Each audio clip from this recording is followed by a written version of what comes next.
Hello everybody, welcome, नमस्कार in future of life festival. बातों बातों में ऐसे ही एक दिन श्री अनुपम खेर जी से बात हो रही थी और मैंने कहा क्यों नहीं हम लोग जिंदगी की बात करते हैं। और क्योंकि वो सबसे बड़ा गिफ्ट है जो अभी भी हमारे पास है और उसको सेलिब्रेट करते हैं। और ये सिलसिला एक शुरू हुआ होते आज 15 दिन गुजर गए हैं और पता ही नहीं चला। इतने सारे बढ़िया थॉट्स, आइडियाज, पॉजिटिविटी। और मैं जब हम और पल्लवी ने सोचा ये करेंगे तो हमने कहा कि let's not get into this trap of कि किस कौन क्या है क्या नहीं। हम सिर्फ उन लोगों को बुलाते हैं जिनकी आत्मा, जिनकी कला, जिनके विचार इस लॉकडाउन में लोगों के काम आ रहे हैं। और आप देखिए, एक तरफ जहां इतनी उदासी है, इतना सब प्रॉब्लम है, हम किन चीजों से जुड़ रहे हैं? हम जुड़ रहे हैं वही माँ, नानी, दादी के खाना बनाने के नुस्खों से। हम जुड़ रहे हैं वही पुरानी प्रेमचंद की कहानियों से।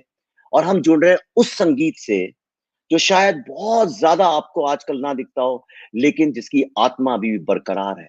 तो anything which has got soul, हम आज उससे जुड़ रहे हैं। मेरे फोन में मैं जो म्यूजिक की प्लेलिस्ट है, मैं कुछ गाने उनको जॉनरा में डालता हूं। 5 जॉनरा मैंने अपने बनाए हैं। एक है लता दीदी, लता मंगेशकर जी। एक है मोहम्मद रफी साहब।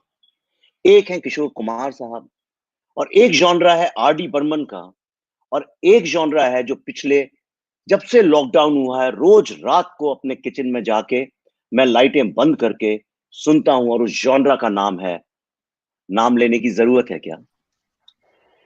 Sonu, welcome, welcome very much. Thank you.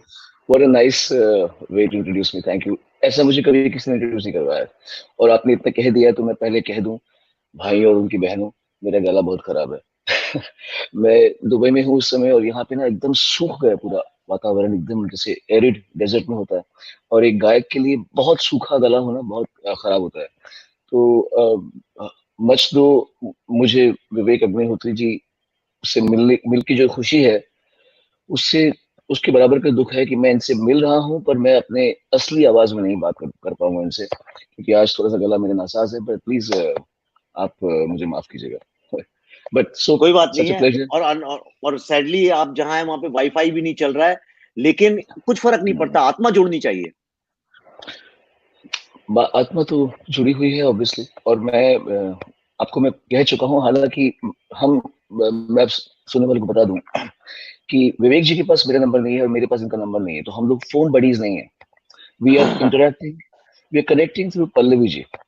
तो हमारी कोई ऐसी भाईचारा या याराना नहीं है हमारी। तो आज हम खुद भी आपस में पहली बार एक बात, जैसे अनुपम जी से तो आप बात करते रहते हैं, तो मैं लोगों को बता दूं कि मैं भी इनसे आज रूबरू प्रॉपरली पहली बार मुखातिब होऊंगा।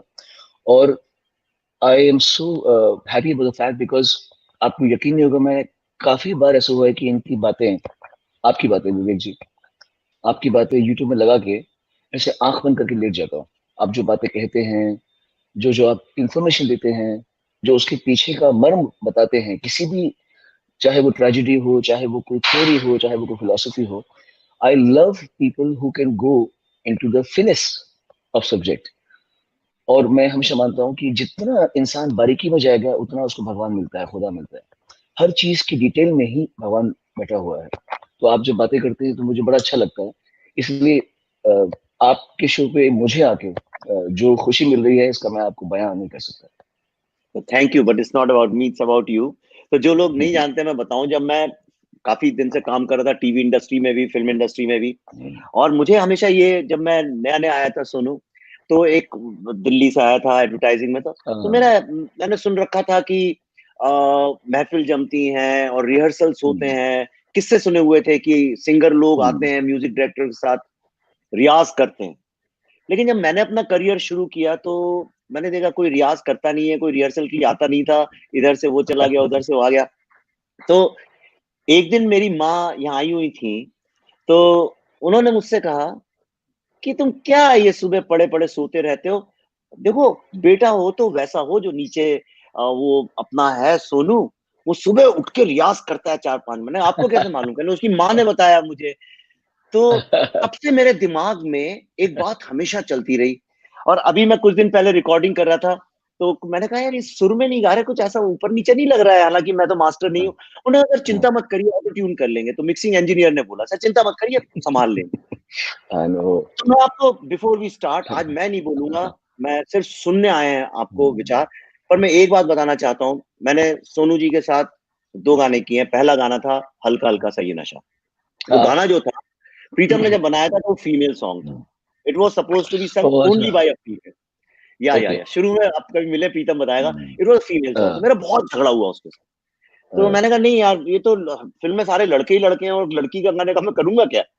तो फिर बात चली तो कहा अच्छा नहीं, इसको रॉक स्टाइल में करते हैं। मैंने कहा मुझे कोई स्टाइल से मतलब नहीं है, let Sonu Nigam sing it. क्योंकि यार मैं पांच मैं 5 लोगों का फैन हूं। मैं पंचम दा के साथ काम कर नहीं पाया, मैं किशोर दा के साथ कर नहीं पाया, लता जी तब तक सवाल ही। मैंने कहा यार मैं ऑब्वियसली। आई मुझे ये करना है। और मेरी पहली फिल्म में जो पहला गाना मैंने रिकॉर्ड किया वो सोनू निगम जी के साथ किया, हल्का आई हल्का सा नशा। I didn't know the backstory. I'm so happy. That या is one of my most favorite और songs. तब मैं, हालांकि मैं जानता था इनको, लेकिन जब ये गाना गाने आए तो इन्होंने बस ये पूछा था सुनाओ सुनाओ। फिर कहने लगा था किस स्टाइल में करूं, रॉक स्टाइल में, ये स्टाइल में। 5-6 स्टाइल बोली। प्रीतम ने कहा what ever you like. And honestly I am telling you, उसके पहले और उसके बाद मैंने कभी किसी सिंगर को एक टेक में पूरा गाना गाते हुए नहीं सुना। And this is the reason I wanted to talk to you. And I don't want to talk to you like a film celebrity. वो तो आप हैं ही, आपके इतने वीडियोस हैं, the whole world knows about you. I mean Sonu Nigam, you are one of the greatest singers of our times. पर मैं आज एक सोनू निगम का दूसरा साइड लोगों के सामने प्रेजेंट करना चाहता हूँ। वो है 4 साल की उम्र में you started singing, you are a child prodigy, child star. मैंने ये भी सुना है कि पंचम दा की आप पहली चॉइस थे 1942 लव स्टोरी के गानों के। हाँ हाँ, मतलब उसकी ओके, एक कहानी है, उसके पीछे कहानी है। तो आप जो चाहें बताइएगा। हम्म, पर hmm, you are one of those rare talents left now in the industry. हैं और 2-3 लोग भी मैं जानता हूँ हम्म, जिनने इतनी सरस्वती की आराधना की है, इतना संगीत को एक अलग लेवल पे ले जाके किया है। Will come to your mimicry, humorous and all those parts later. पर संगीत को, व्हाट इज म्यूजिक? आज क्या कारण है कि इस लॉकडाउन में इतने लोग मर रहे हैं, इतना डिप्रेशन है, अनसर्टिनिटी है, लोग म्यूजिक से जुड़ रहे हैं। जूम में देखिए दुनिया भर के लोग गाना गा रहे हैं, इटली में गा रहे हैं। ये संगीत जिसको हम बोलते हैं, ये क्या संगीत है? जो बॉलीवुड के गाने सुनते रहते हैं, ये पॉप सॉन्ग्स, ये संगीत है क्या? जस्ट लाइक अ ले मैन को समझाइए आप जरा। आपने इतना अच्छा सवाल पूछा है, और इसका आंसर बहुत जटिल भी है और बहुत आसान भी है। मैं कोशिश करता हूँ कि मैं आपको इसके साथ पूरा इंसाफ कर सकूं। म्यूजिक सुनने वाले के लिए एक आर्ट फॉर्म है, एक एक फील गुड फैक्टर है सुनने वाले के लिए। लेकिन जो म्यूजिक को अता कर रहा है, जैसे हम नमाज अता करते हैं, हम प्रार्थना करते हैं, तो हम जो ऐसे आर्ट, जब हम प्रार्थना पे झुकते हैं, तो जो म्यूजिक अता कर रहा है, आपने जो बोला वर्ड अता कर रहा है, जो म्यूजिक अता कर रहा है, उसके लिए वो एक स्टेट ऑफ माइंड है, स्टेट ऑफ बीइंग है। उसको खुद नहीं पता कि जिस सुर को वो इतनी आसानी से समझ पा रहा है, उसको सामने वाला सिर्फ महसूस कर पा रहा है। वो कभी भी, जैसे अब एक ने स्पोर्ट्स में एक ने बॉल फेंकी, दूसरे ने उसको शॉट मारा, ठीक है। हम्म, हर बार म्यूजिक में बॉल फेंकी जा रही है और सामने वाला आउट हो रहा है, फिर भी उसको मजा आ रहा है। वो कभी पकड़ नहीं पाएगा, हम्म, क्योंकि म्यूजिक को असली में एंजॉय वही कर सकता है जिसको म्यूजिक कम पता हो। हम्म, क्योंकि उसको पता ही नहीं है कि ये हो क्या रहा है मैजिक, कि मुझे आर डी बर्मन क्यों, मेरा मन निचुड़ रहा है, ये क्यों जब मोहम्मद रफी गा रहे हैं और मेरी आंखों से आंसू क्यों बह रहे हैं, उनको पता नहीं है। तो वो हर बॉल में बैट्समैन आउट हो रहा है, तो सही मायने में म्यूजिक को एंजॉय किया जा सकता है। हम लोग जब किसी को सुनते हैं, हमारी भी आंखों में आंसू आते हैं, और हम्म, फूट फूट के रोता हूँ कभी कभी। जैसे रफी साहब का एक गजल है, मैंने एक बार मुझसे राहुल वैद्य ने पूछा कि भैया आपका फेवरेट गाना कौन सा है रफी साहब का, तो मैंने हम्म, उसको बोला एक गजल है रफी साहब की, मैं गा नहीं पाऊंगा, ये न थी हमारी किस्मत की, गालिब की गजल है। हाँ, तो मैंने उसको, मेरी ओपन जीप थी उस समय, ओपन जीप में कहते भैया एक बार गा के बताओ ना।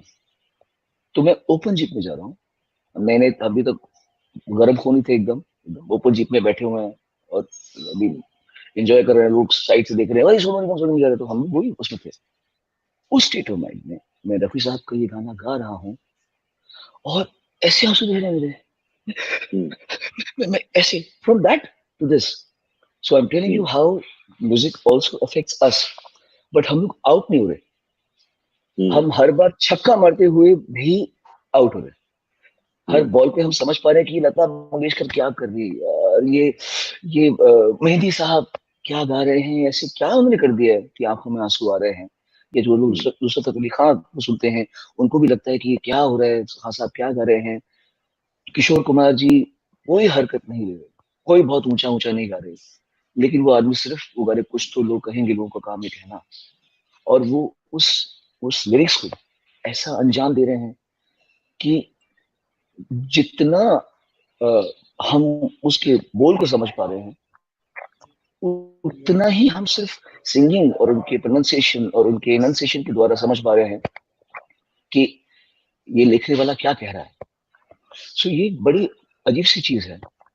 और इस मामले में वाकई मैं बहुत अपने आप को भाग्यशाली समझता हूँ कि इस जन्म में भगवान ने मुझे ये समझ दी कि मैं म्यूजिक को एंजॉय कर पा रहा हूँ। म्यूजिक मेरा प्रोफेशन भी है और म्यूजिक से मुझे इतना प्यार है बचपन से, इतना पैशन है अंदर से। क्योंकि एक बड़ी फेमस हीरोइन है, मैं नाम तो नहीं बता सकता, उसके हस्बैंड उसके हस्बैंड से मेरी बात हो रही थी।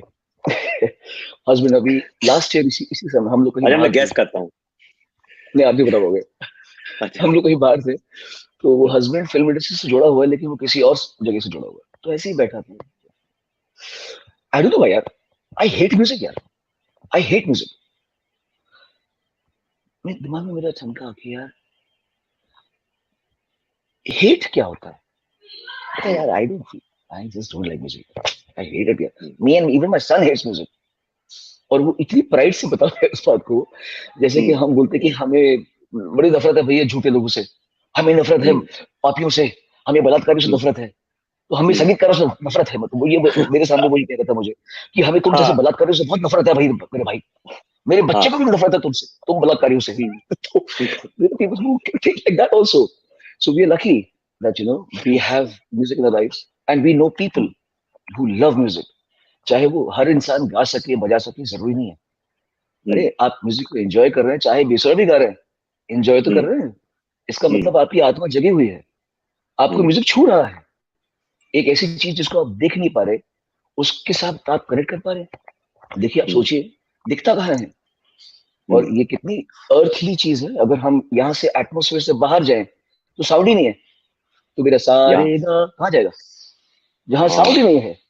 अगर अर्थ ना हो, अगर एटमोसफेयर ना हो, तो अभी हमारे जो एटमोसफेयर की जो डेंसिटी है उसके मुताबिक मेरा सा है। अगर हम किसी थिन एटमोसफेयर की करंट में जाएंगे तो मेरा सा बिकॉज वहाँ डेंसिटी कम है, तो जो वेव्स है दे विल गो स्लो। अरे और डेंसिटी बहुत हेवी हो किसी एटमोसफेयर की, so it's a very subjective thing. Music is this earth's music is its belongs to this earth. और आप चंद्रमा में जाएंगे, वहां हवा ही नहीं, तो आप गाएंगे क्या? क्योंकि अगर आप गाएंगे तो आपकी आवाज यहाँ से बाहर जा ही नहीं सकती और आप सुन नहीं पाएंगे। तो you understand, this is something which is bestowed upon earth and the Earthlings. उसके बिना वैक्यूम में म्यूजिक की परिभाषा अलग है, वो दिमाग के अंदर है, वो दिमाग में चल रहा है, लेकिन बाहर अभिव्यक्त नहीं हो पाएगा वो। म्यूजिशियन वैक्यूम में जाके म्यूजिशियन रहेगा और सुनने वाला एंजॉय नहीं कर पाएगा उसको। सुनने वाला उसको सिर्फ अर्थ में एंजॉय कर सकता है इस म्यूजिक को, क्योंकि उस यहाँ पे तरंगे अर्थ इस एटमोसफेयर से पास कर सकती है। There are so many aspects of relishing music and appreciating it and imbibing it in a state of mind. Always, I feel that music makes you a kinder person, a better person, a more relaxed person, and it adds to the ambience and the atmosphere of the environment. I hope I've been able to तो थोड़ा बहुत समझ। नहीं नहीं, यानी मैं तो ये थ्योरी मैं भी। अच्छा, मुझे एक चीज before we go to deeper into, what is the reason? ये मैंने नहीं ऑब्जर्व किया, ये लोग इस पे आर्टिकल्स लिख रहे हैं। एक्चुअली मैंने ब्रिटेन की न्यूज़पेपर में भी आर्टिकल पढ़ा अभी कुछ दिन पहले, तो उन्होंने अपने कॉन्टेक्स्ट में किया था, ब्रिटेन के कॉन्टेक्स्ट में। क्या रीजन है कि ये लॉकडाउन और कोरोना का प्रॉब्लम जो शुरू हुआ आज से करीब 1.5-2 महीने पहले, उसके पहले जो गाने टॉप 10 चार्ट में चल रहे थे, जो अच्छा। नाम जो भी आते थे, 10 बेस्ट सॉन्ग्स, 10 हाँ हिट सॉन्ग्स, पेपरों में आता रहता है कि भाई ये चल रहे हैं, चल रहे हाँ। हैं। मेरे को ज्यादा पता नहीं, क्योंकि मैं बहुत ज्यादा आजकल बिजी हूं, तो सुन नहीं रहा हूँ। क्या ऐसा क्या हुआ कि चलो अच्छा लग रहा है, आवाजें सुन के लग रहा है घर बार वाले आदमी हो। नहीं नहीं, वो the staff over here, I think they have some dogs around, उसकी वजह से कुछ वो करते चले गए। Anyway, कोई तो तो नहीं, मुझे ये आपने जो बताइए, तो वो सवाल जो 10 पूछा। गाने चल रहे थे, मेरा हाँ सवाल ये है हाँ कि ये जो हाँ, गाने, समझ गए। समझ लीजिए एक कट ऑफ डेट 15 की है, 15 मार्च के पहले जो गाने टॉप 10 में चल रहे थे, सडनली हाँ वो हाँ। 16 तारीख से क्यों चेंज हो गए, और जो अब सारी दुनिया में, यूनिवर्स में, इंटरनेट में चल रहे हैं वो गाने, वो गाने मोहम्मद रफी, किशोर कुमार, सोनू निगम, लता मंगेशकर के बज रहे हैं, और ना कि आजकल के वही गाने बज रहे हैं जो मॉडर्न फिल्म्स के? क्या रीजन है उसके पीछे? बाहर के देशों को तो मुझे पता नहीं, हम्म। लेकिन लगता है इंडिया में म्यूजिक कंपनी से पैसा पहुंचाया नहीं है, इसी वजह से शायद गाने वो बज रहे हैं जो बजने चाहिए।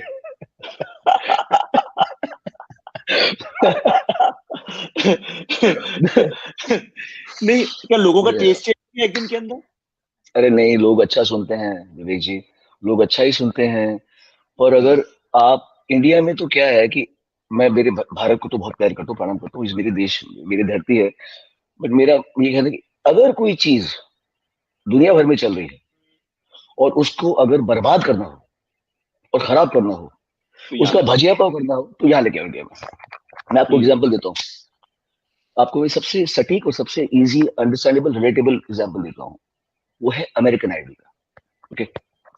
American hmm. Idol, British Idol, Italian Idol, Spanish Idol, ये सब चल रहे हैं। यहाँ से हम्म। जैसे स्टार्ट हुए थे वहां हम्म। चल रहे हैं। हमारे यहाँ भी स्टार्ट हुआ, मैं, अनुजी, पर हम सब तीनों ने स्टार्ट किया। हम्म। वो स्टार्ट होकर के ऐसा इवॉल्व हुआ है। पहले हम हम्म। देखते थे कि तूने अच्छा गाया है वैसे, और पहले सीजन में कोई बच्चा हम्म। बोलेगा, मुझे तो बस, मैं हार तो गया हूँ, मुझे सोनू भैया से के साथ एक बार मिलना है और उनके पैर छूने हैं, और आप प्लीज ऐसा कीजिए कि मुझे अलाउ कर दीजिए सोनू भैया के साथ में। तो हमको फ्री मेंटल की टीम बोल रही है, नहीं, you can't go, please, this is not the system, this is not you, you're the judges, you can't go on the stage, you need to be over here, you need to you have to maintain the decorum of being a judge. तो हम stage पे नहीं जा रहे। Second हम्म। Season में हमारा जाना शुरू हुआ, हम्म। हमको बुलाना शुरू हुआ है। उसके बाद आहिस्ता आहिस्ता परफॉर्मेंस शुरू हो गई जज की। अब जज भी गा हम्म। रहा है, हम्म। क्योंकि क्यों, TRP, TRP, our management team, our entertainment, our investigation team, our जासूसी hmm. Team is telling us this will work. और ये वो टीम है हम्म। जिसको म्यूजिक से कोई सरोकार नहीं है, जिसको कोई हम्म। वो कल कल के बच्चे हैं जो ना, I don't like this, I don't like this, I Pancham, Pancham का पता कुछ नहीं है, बट आई लाइक हाँ। पंचम, आई लाइक पंचम, आप पंचम, अभी तेरे पंचम तेरा बाप के बाप का बाप है, पंचम मत बोल पहले, तो आरडी आरडी पर बोल पहले, what is Pancham? I like Pancham, I like who's Laxmikant Pyarelal यार, who's यार शंकर जयकिशन यार, I like पंचम, क्योंकि पंचम से इन थिंग, पता नहीं पंचम का कुछ भी। हाँ। अब ये आएंगे आइडल पे, ये है वहां के समझिए प्रोग्रामिंग टीम के, हम्म। why you should be some पंचम ना यार, yeah, people like Pancham, whatever old songs like Mohammad Rafi यार, whatever किशोर कुमार यार, किशोर दा, तेरा दा कैसे हो गया बे? किशोर दा तेरा कैसे हो गया? तो ये लोग मार्केटिंग डिसाइड कर रहे हैं। अब हम्म। वो जो आइडल शुरू हुआ था जहां पे हम जजेस को अलाउड नहीं था स्टेज हम्म। पर जाना, अब वहां पे क्या होता है, रो रहे हैं, जज रो रहे हैं, एक आ रहा है और बोल रहा है मैं आपके पैर पर जाऊं, कंटेस्टेंट को हम्म। बोल रहा है मैं आपके पैर पड़ना चाहता हूँ, नहीं, नहीं, नहीं, नहीं, मैं आपके पैर पड़ना चाहता हूँ, मैं आपके पैर पड़ना चाहता हूँ। अरे भैया, ऐसा मतलब ये जो आइडल का जो स्तर हम रखते थे पहले, जो हमको मेंटेन करने के लिए कहा गया था, और देशों में तो वही चल रहा है, वहां हम्म। तो नहीं हो रहा। वहां के लोग हम्म। जजेस जो है, वो तो नहीं जाके लोगों के बोल रहे कि hey dude, I want to touch your feet man, I want to bow down to you man, I want, ये तो नहीं बोल रहे वहां के लोग। हम्म। हमारे वाले, अब जजेस को, जब मैं जज बना भी था, मैं किसी की बुराई नहीं कर रहा, मैं कह रहा हूँ वो लोग जो कर रहे होंगे शायद वो पब्लिक, उनको पता होगा कि पब्लिक ऐसी ही ट्रिगर होती है, इंडिया में ट्रिगर ऐसी पब्लिक होती है। वो भी हम्म। मुझे कहते थे कि हम्म। आ, सर वो कैसा उसने गाया, मैं बोला थोड़ा अच्छा नहीं इतना sir, you have to hype the contestant को हाइप करो, ऐसा करो वैसा करो। अब मेरे दिल से नहीं आ रहा है यार, उसने इतना अच्छा नहीं गाया और मैं उसको बेवकूफ क्यों बनाऊं? जब उसने गाया खराब है तो मैं उसकी तारीफ क्यों करूं? तो ये चीजों की वजह से जो, और एक और सीक्रेट बताता हूं मैं आपको, हमारे यहाँ पे एक और सीक्रेट है, जो आप परफॉर्मेंस देखते हैं टेलीकास्ट की, I am not talking about idol, I am not taking any name actually, let me not take any name because फिर हो जाएगा। There are lots of shows, I underline, lots of shows, music competition, and perhaps maybe 99% of the music competition shows, singing competition shows, where what you're watching is a dubbed performance or is a corrected performance. They don't want to show you the faltered singing. जो singer ने खराब गाया हुआ है जी, तो अगर जज ने बोला है कि अरे ये जो आपने क्रॉस गाया है, क्रॉस में अपने बेसुरा गाया है और टेलीकास्ट में बेसुरा आएगा ही नहीं, तो किसी चीज को खराब करना हो तो वो इंडिया में खराब करो। तो हमारे यहाँ क्या हो रहा था, म्यूजिक में भी ये हो रहा था जो आप बोल रहे थे, जहां से ये बात कहानी शुरू हुई है। यहाँ पर क्या है, कोई गाना, आज म्यूजिक कंपनीज जो है वो बताती हैं कि ये गाना तुम ना केवल बताओ, ये गाना बजाओ, वो ये भी बताती है ये गाना ना बजाओ। हाँ, ये इंडिपेंडेंस, इसको मत गवाओ, ये हमारे कंट्री की, ये हमारी कंपनी के अगेंस्ट है, ये हमारी कंपनी का आर्टिस्ट नहीं है, इसका गाना आप ना बजाओ। और चूड़ी चूड़ी पहन के जो बाकी लोग हैं वो हाँ सर आपने बोल दिया तो बिल्कुल हम नहीं बजाएंगे, आप हमें प्लीज रूल करो ना प्लीज, हमको प्लीज हथकड़ियों में बांध दो ना प्लीज, हमको फ्रीडम नहीं चाहिए, we don't want to enjoy our freedom, please tell us which singer do you want to promote, I want to promote this singer, okay sir, which composer do you want to promote, I want to promote this, but sir that guy is much more talented and he's my company's artist. तो जो आप अभी तक सुन रहे हैं और आगे भी सुनेंगे जब तक ये नहीं बदलेगी चीज, they want you to listen to certain songs, they want you, उनको उन्होंने गाना दिया, ये उनका आर्टिस्ट है, ये आज 100 रुपए लेता है शो में, उसमें से 40 रुपए इनके पास जाएंगे, और वो आर्टिस्ट जो है वो डिजर्विंग आर्टिस्ट है, वो खूब बाहर कॉन्सर्ट्स कर रहा है, पर उसका पैसा उसके पास ही आ रहा है, म्यूजिक कंपनी को नहीं मिल रहा वो पैसा। तो वो जो आप सुन रहे हैं अपने बिल बोर्ड चार्ट में, इंडिया के जो है चार्ट जो भी है टॉप 10 चार्ट है, इसका संबंध उस बात से है कि कौन किसका आर्टिस्ट है। तो बाहर ऐसा नहीं होता होगा, इंडिया में यही, मैंने कहा ना, किसी चीज का रायता बनाना हो तो वो इंडिया में दे दो, इंडिया वाले उसको पूरा रायता बना के, कचौपर बना के, चटनी बना के आपको बोली ले, I spoiled it for you, now you enjoy this. अरे I totally agree with you। कल ही बात हो रही थी, वर्ल्ड के one of the top OTT company, OTT मतलब जिनमें वेब सीरीज आती है, तो इंडिया का है कि इंडिया की फर्स्ट वेब सीरीज बनानी है, हमारे पास इतना बड़ा एक शोकेस करने के लिए इतनी बड़ी अपॉर्चुनिटी, इतना बड़ा बजट फिल्मों को भी नहीं मिलता, पूरी फ्रीडम, तो instead of showcasing anything from India, हमने एक ऐसा अनरियल वर्ल्ड क्रिएट कर दिया, गाली गलौज और वायलेंस वाला, लोगों को लगा कि शायद यही इंडिया है। तो मैं अग्री करता हूँ उस बात से। और दूसरा मैंने ये देखा है, दो चीजें मैंने देखी हैं, अब तो मैंने खैर mentally I have resigned from that mindset, उस बॉलीवुड से मैं रिजाइन कर चुका हूँ, पर हम लोग एक फिल्म के लिए कर रहे थे, बड़े सीनियर लिरिसिस्ट हैं, काफी इज्जत भी है, तो उन्हें बात करें तो नाम चले कुछ 2-3, आपका नाम, ये नाम, तो उन्होंने मुझे एक सलाह दी, कहने देखिए मैं आपको एक बात बताता हूँ, हमेशा ना कास्टिंग कॉन्टेम्पररी करनी चाहिए, मतलब आज की करनी चाहिए। अब हो गया ना, तो मैंने कहा उस लिहाज से तो आपको भी 20-25 साल पहले भूल जाना चाहिए था। है ना, आप समझ गए। तो आजकल क्या ये हो गया कि यार जो अभी चल रहा है वही लो, और म्यूजिक कंपनीज के नाम पे देखिए, म्यूजिक कंपनी बची नहीं है, मोनोपोली हो गई है, तो वहां कुछ समझ नहीं है। और मुझे म्यूजिक कंपनी के साथ भी मैंने काम किया, तो उन्होंने कहा यार गाना सुना सुना सा होना चाहिए। मैंने कहा इसका क्या मतलब, धुन सुनी हुई होती है तो ऑडियंस उसको बड़ी जल्दी पकड़ लेती है। मैं इससे डिसएग्री करता हूँ सोनू, आई टोटली डिसएग्री। आपके जितने गाने आपने जब सारे गामा पर जब आपने किया, उसके पहले उस तरह की एंकरिंग कोई करता नहीं था। आपके पहले अन्नू कपूर जी करते थे पल्लवी के साथ, तो बड़ी अग्रेसिव टाइप की करते थे, लाउड टाइप की। You came and you brought in humbleness, एक इज्जत देना, लोगों को जी करके बुलाना। तो हर माँ कहने लगी कि अरे बेटा हो तो ऐसा हो, लड़कियां कहने लगी भाई तो ऐसा हो, जवान लड़कियां कहने लगी यार शादी तो इसी से करूं, शादी वाली भाई तक बात थी सिर्फ, नहीं क्या लट्टू भी, लड़कियां, कई लड़कियां तो इसलिए ऑडिशन में आती थी, कहती थी सोनू के दर्शन हो जाए। मुझे याद है अच्छे से, मैं भोपाल जाता था तो कहती थी भैया भैया किसी तरह से सोनू से मिलवा दो, क्यों कैलेश शादी। अच्छा, और मैं जो लोग नहीं जानते मैं आपको बता दूं, सोनू निगम जितने दिन मेरी बिल्डिंग में रहे, हम रात को सो नहीं पाए। ऐसी ऐसी जयपुर से और बीकानेर से, झांसी से, अच्छा, आपको लखनऊ याद से है? नीचे आके वो लड़कियां गाना गाया करती थी, कहती थी इनसे शादी करूंगी शादी करूंगी।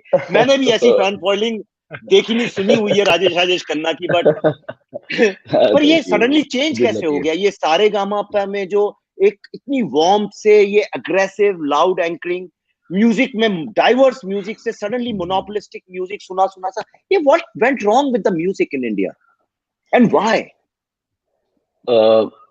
विवेक भाई, आप और हम जिस स्कूल से हैं ना, वो स्कूल है, हम लोग, we have a lot of facets to our personalities, but हम उन लोगों में से हैं, और ऐसे लोग काफी हैं, जो लोग कभी अपने काम से कॉम्प्रोमाइज या एथिक्स से कॉम्प्रोमाइज नहीं करेंगे कभी भी।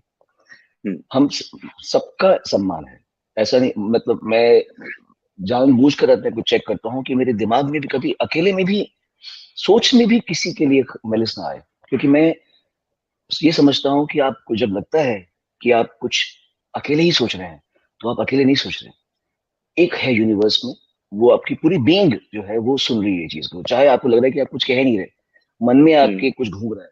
तो I keep checking myself with that, and I think every sensible person will like to work on themselves. ऐसा कभी नहीं होगा कि हम परफेक्शन लेवल पे ही जा सकते हैं। परफेक्ट सिर्फ ईश्वर होता है, सिर्फ भगवान होता है, लेकिन हम बेटर कर सकते हैं, लेकिन हम क्लोजर। जो मैं आज से 15 साल पहले था, मैं वो मर गया सोनू, वो सोनू ही मर गया। ये नया सोनू सामने खड़ा है आपके, वो सोनू मैं उससे कनेक्ट ही नहीं कर सकता। That Sonu was a different Sonu all together, और मुझे ना उसकी याद आती है, ना वो कभी दोबारा वापस आएगा। This is a different Sonu all together. हम जैसे लोग वो किसी बात पे कॉम्प्रोमाइज वगैरह नहीं कर सकते, हमारे एथिक्स जो हैं वो क्लियर हैं। लेकिन जब बहुत सारे लोग कॉर्पोरेट कल्चर के तरीके से जब आते हैं किसी प्रोजेक्ट में, और मैं कहता हूँ कि ये उनकी गलती शायद नहीं हो, उनको लगता हो कि यही सही है, यू नो, अपनी सैलरी को जस्टिफाई करने के लिए ये जो मैं सजेशन दे रही हूँ या दे रहा हूँ ये करेक्ट है। लेकिन as an artist we know that ये रॉन्ग है। जब सारेगामा में, जब सारेगामा से सारेगामा पा बना, उस समय इंडियन आइडल का नया नया आना शुरू हुआ था। तो इंडियन आइडल में 3 जजेस थे, ये कॉन्सेप्ट पहली बार आया था। उसके पहले हम जजेस लाते थे एक या दो, और वो दे केप्ट चेंजिंग। सारेगामा, आपको याद है, कभी नौशाद साहब, कभी खयाम साहब, कभी परवीन सुल्ताना जी, कभी गुलाम मुस्तफा खान साहब, हरिहरन जी, अनूप जलोटा जी, इतने लोग आ रहे थे। तो दे वुड कीप चेंजिंग, तो singers will keep coming and they would be getting different जजेस। एक सारे लोगों को एक माहौल मिलता था कि अब यहाँ सिर्फ 3 जजेस है। तो वो 3 जजेस कॉन्सेप्ट भी लोगों को पसंद आ गया कि भाई हम इंडिया वाइड इंडियन आइडल ढूंढ रहे हैं। तो सारेगामापा में उन लोगों ने एक तकनीक निकाली कि हम भी 3-4 जजेस रखेंगे, लेकिन हम चारों को लड़वाएंगे। ये सच्ची बात है, मैं बता रहा हूँ, मेरे अंदर अंदरूनी सूत्रों से मेरी बात हुई है। This was to counter the popularity of Indian idol. तो उन्होंने क्या किया कि 4 लोगों को बुलाया, और चारों को, मतलब जो हम बोलते हैं, तीली दी कि सर आप बोल रहे हैं, सर आप, you go out and out ना, स्पीक अबाउट इट ना, if you are angry show anger. तो अपने वाले में जैसे है काफी जो भूल जाते हैं कि डेकोरम क्या होता है, या एक इंसान की रिस्पॉन्सिबिलिटी भी कोई चीज है। पब्लिकली अगर मैं, मान लीजिए मैं, मुझे गुस्सा आ रहा है, तो और मेरे सामने सडनली पब्लिक आ जाए, तो मुझे गुस्सा कंट्रोल करना पड़ेगा, ये मेरी रिस्पॉन्सिबिलिटी है। मैं ये नहीं कह सकता कि अरे ऐसे नहीं कर सकता मैं इस चीज को। वैसे ही अगर आप पब्लिक प्लेटफॉर्म में हैं और आप किसी शो के जज हैं, तो आप थोड़ा सा कंट्रोल करें, बट वो नहीं हुआ। और this was the beginning of the fight era in the competition. फिर तो गालियां चलने लगी, लोग एक दूसरे को चीखें चिल्लाने लगे। तो it began because they wanted to counter the popularity of Indian idol. अच्छा अच्छा अच्छा, ये सारा पूरा पूरा जी, गेम। अच्छा, तो पूरा जो लोग उसमें। नहीं जानते हैं मैं आपको बता दूं कि आ, मैं इनके पिताजी की बड़ी रिस्पेक्ट करता हूँ, अगम कुमार निगम जी। और हाँ, अगर आप, थैंक यू। जो लोग नहीं जानते, अगर वो उनसे मिलते तो आपको समझ में आता सोनू निगम जी ऐसे क्यों हैं। मैं आपको एक पिकासो का छोटा सा किस्सा बता दूं, सॉरी डाली का एक अच्छा छोटा सा किस्सा बता दूं। डाली बड़े पेंटर थे, थोड़े क्या लिया आप ही की पेंटर तरह थे, थे, हाँ अपना लुक चेंज हाँ कर लेते, मूंछों में हाँ हाँ, शहद मुझे लगाते थे पता और एक मक्खी है। बैठालते थे यहाँ पे, मक्खी उनकी स्टाइल थी। मक्खी है। तो अच्छा। तो उनसे उनसे बहुत बहुत खूबसूरत एक एक्ट्रेस मिली और उन्होंने अपने इंट्रोड्यूस किया हॉलीवुड की। क्या ना, उन्होंने बोला कि मैं आपसे पेरिस के कैफे में मिली थी, आपने हम्म, पहचाना? कहती है, तो उन्होंने बोला अभी के अभी आप चली जाइए उस कैफे पे, वहां डाली, दूसरा डाली बैठा होगा, वो पहचान लेगा, क्योंकि मैं वो डाली नहीं हूँ। कहते क्या मतलब? कहते वो डाली तो उस कैफे में था, ये तो दूसरा डाली है। तो कहते क्यों? कहने लगे देखो अब ये मेरी मक्खी भी चेंज हो गई। यू जी अंडरस्टूड जो आपने अभी बोला कि हाँ मैं भी यही जी है, जी मैं क्या था मुझे याद भी नहीं, लोग कहते हैं अरे हाँ तुमने हाँ ये, हाँ मुझे कुछ याद नहीं है।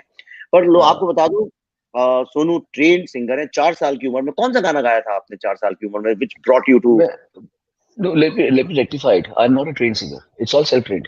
I haven't learned music. अच्छा, हाँ नहीं, मैंने कभी जब मैं 18 साल का हुआ बॉम्बे आने ये से सरस्वती का ये कौन सा आशीर्वाद है कि आप बिना ट्रेनिंग के सीख गए?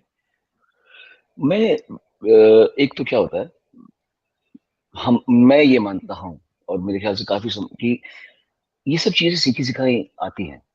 कोई हम्म, स्पोर्ट्समैन होता है तो पहले उसके अंदर में यूसेन बोल्ट, कोई ट्रेनिंग से यूसेन बोल्ट नहीं बना है, वो हम्म, उसके अंदर था तो उसने उस पर काम किया, तो वो होता है। People are born with their own individual gifts. It hmm, just you just have to tap onto it कि मेरी गिफ्ट क्या है। किसी किसी को पेंटिंग ऐसी पैदा ही होते ही वो कर सकता है। कोई कोई 3 साल का बच्चा पियानो बजा रहा होता है, अभी आप क्या बोलोगे ट्रेनिंग की वजह से बजा रहा है? ये हम्म, पूर्ण प्रारब्ध कर्म है सबके इंसानों हम्म, के, जो हम किसी किसी को बचपन से ही एक बच्चा छोटा कबीर आया था घर पे, उसके हम्म, पापा इंडस्ट्री के बड़े मशहूर फ्रॉड है वाकई में, अच्छा, नाम अच्छा, भी लूंगा, हाँ मशहूर फ्रॉड है वो।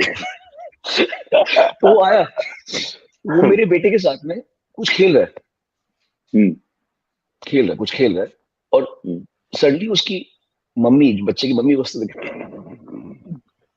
हम्म, तो मैंने बोला क्या चीटिंग कर रहा हम्म, है? तो he got that from his father. We are born with our personal individual gifts.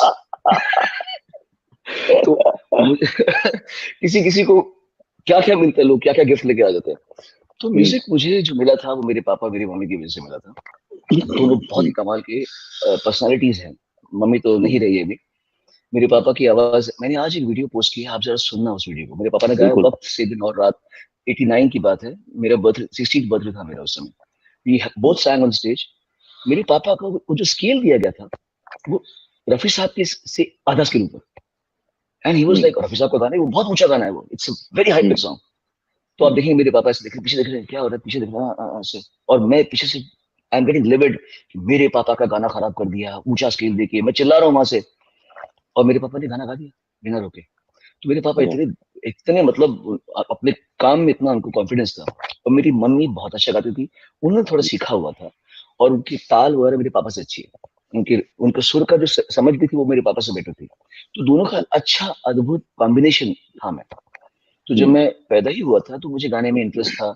मेरे पापा मेरी मम्मी ने कभी नहीं मुझे बोला बेटा रियाज कर, बेटा साथ में गा, हम्म, ये कर वो कर। ये सब मेरी ही आत्मा ने मुझे मुझे बोला था। स्टेज मुझे बुलाता था ऐसे, आजा बेटा stage. When I to see my parents, when I to see my parents performing, मुझे ऐसे हम्म, स्टेज से एक हाथ आता था ऐसे, come on baby, come on ऐसा आता था स्टेज हम्म, से हाथ। तो हम्म, मुझे मन था मैं स्टेज में जाऊं, I wanted to hmm, go on the stage.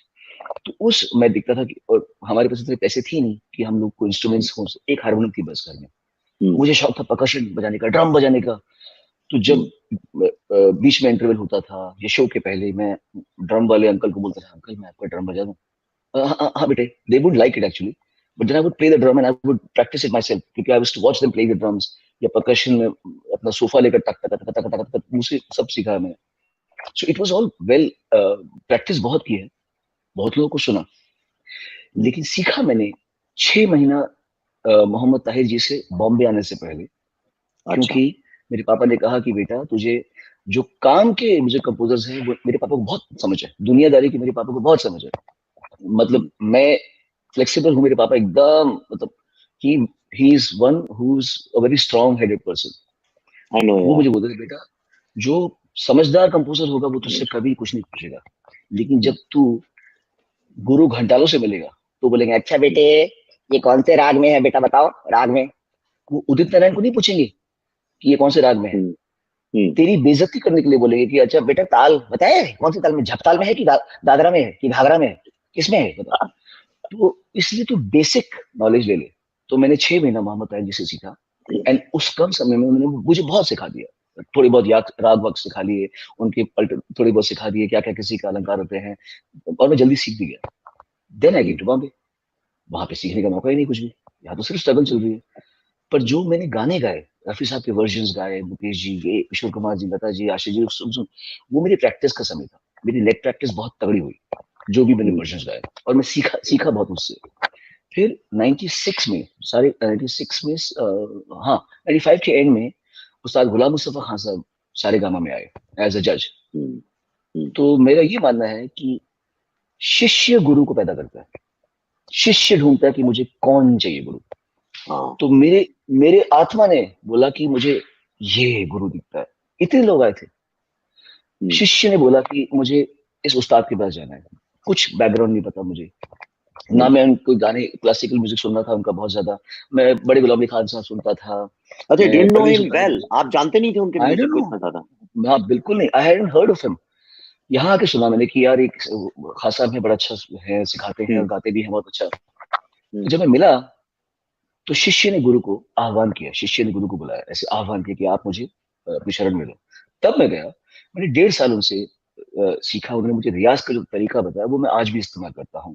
But अभी तक विवेक भाई मुझे, अगर आप मुझे, if you want to put corner me, अगर आप मुझे उसमें फंसा देंगे कि बता ये कौन से राग में है, ये कौन सा इसमें, तो मैं कुछ कहीं कहीं की निकल जाऊंगा। But I am not a proficient classical, क्या बोलते हैं, मुझे मेरी थ्योरी इतनी अच्छी नहीं है क्लासिकल की। I don't have that much knowledge of classical music. पर देखिए इट उसकी इज जरूरत ऑल नहीं सेल्फ है। सिंगिंग। आई थिंक जो जब जितनी भी नदियां हैं दुनिया में, अगर आप देखें जी। जितनी भी नदियां हैं, जो सोर्स है लाइफ का, हम्म। एयर एंड वाटर आप जानते हैं, तो वो सब जी जहां से पहाड़ों से ही निकलती हैं। तो उनके पास समुद्र का एड्रेस तो होता नहीं है, बिल्कुल पहुंच राइट? जाती है, क्या पर बात है, बहुत अच्छी पर वो बात। वाह इंस्टिंक्ट वाह, इंस्टिंक्ट पे पहुंच बहुत जाती है। बढ़िया। और मैंने ये देखा है कि अगर बीज में ताकत है तो मैं हिमालय पहुंच जाता हूँ। मैं साल में 1-2 महीने हिमालय में अकेले रहता हूँ हमेशा। मैंने देखा अच्छा। है कि पत्थर रॉक होगी, कुछ नहीं होगा, हम्म। सुनो निकल नथिंग, आए, एक और निकल जरा आए। सा वहां से निकला। अरे, अगर कमाल बीज है में कमाल है। ताकत होना तो उसको बिना पानी, बिल्कुल, बिना सूरज के वो कहीं से भी फट सकता है। एंड यू आर बहुत दैट अच्छी सीड, बात आई एम टेलिंग यू। पर अब वो है। बताओ, रियाज का आप जो तरीका कह रहे थे, थोड़े बहुत सारे यंग सिंगर्स हैं, क्या है वो हम्म। रियाज का तरीका? और क्या कारण है कि इतनी ऑटो ट्यून पे सब डिपेंड करने लगे? लोगों ने गाना ही छोड़ दिया, रियाज ही छोड़ दिया है। हर आदमी शॉर्टकट, क्या पॉसिबल है शॉर्टकट? भाई हर कोई ऐसा ऑटो ट्यून का वो नहीं है, मतलब ऑटो ट्यून पे डिपेंडेंट नहीं है। अ, काफी टाइम ऐसा, ऐसे कई सिंगर्स हैं जो अच्छा गा रहे हैं, और मैं तो मानता हूँ कि गुरु सिर्फ हमसे उम्र में बड़ा हो इसकी जरूरत नहीं है। क्योंकि आज मैं 46 साल का हूँ, और 36 साल का जो आदमी है वो मेरे लिए छोटा है। पर जब हम्म, मैं 20 साल का था, तो जो हम्म, 36 साल का था मैं उसके पैर पड़ता था। हम्म, तो ऐसा क्या बदल गया मुझ में कि मैं 46 का हूं तो हम्म, मैं 36 वाले को गुरु नहीं मान सकता? मुझे हम्म, गुरु अगर वाकई में सीखना है या किसी का सम्मान करना है, तो वो 36 का हो या 46 का हो, चाहे या 72 का हो या 5 साल का हो, गुरु मुझे हम्म, कहीं भी मिल जाएगा। तो मैं तो, हम्म, इसमें मुझे कोई शर्म ही नहीं है कि मैं बहुत लोगों को इज्जत से देखता हूँ और सबसे कुछ ना कुछ सीखता हूँ ना। ऑलवेज फील, इसमें कोई बड़ी बात नहीं कि मतलब अरे हम तो सब जान गए, ये हम्म, कोई कभी कुछ नहीं, सब कुछ जानता। हर इंसान को स्कोप होता है कुछ ना कुछ सीखने का। मेरे ख्याल में अच्छे सिंगर्स आज भी बहुत सारे हैं और काम भी कर रहे हैं। हम्म, लेकिन क्या है कि जब हम लोग आए थे सिंगर बनने के लिए, मैं अकेला ही वो भाग्यशाली हूँ जिसने ये दौर देखा है कि गाना सीखा जा रहा है, रिहर्सल्स हो रही है, हम जा रहे हैं, कंपोजर बैठे हुए हैं, रिहर्सल के लिए लोग बैठे, तबले वाला बैठा हुआ है, ढोलक वाला बैठा हुआ है, गिटारिस्ट बैठा हुआ है, कीबोर्ड वाला बैठा हुआ है, हारमोनियम के लोग बैठे हुए हैं, और गाना सिखा रहे हैं। सो ठीक है, इसको गाओ, इसको ये लाइन गाओ, ये लाइन गाओ, अरे बेटा इसको और गा, इसको अरे इसको ठीक से करना, इसको सुर ठीक से लगाना, इसको तो ये करना। हम्म, वो हमने ये प्रक्रिया देखी है। उसके हम्म, बाद अब पता है कि 2 दिन के बाद में, अच्छा तू बेटा 2 दिन के बाद पहुंच जाना, ठीक है। हाँ महबूब हम्म, स्टूडियो में, महबूब स्टूडियो में तो सारा डबिंग, वो पंच ही बहुत लेट चलता है, तो you have to learn to sing one take. Hmm, क्योंकि वो पंच की टाइम, जैसे आप गा रहे हैं, हल्का हल्का सा ये नशा 2 3 4 बहका, इतना गैप मिल गया आपको 1 2 3 4 का।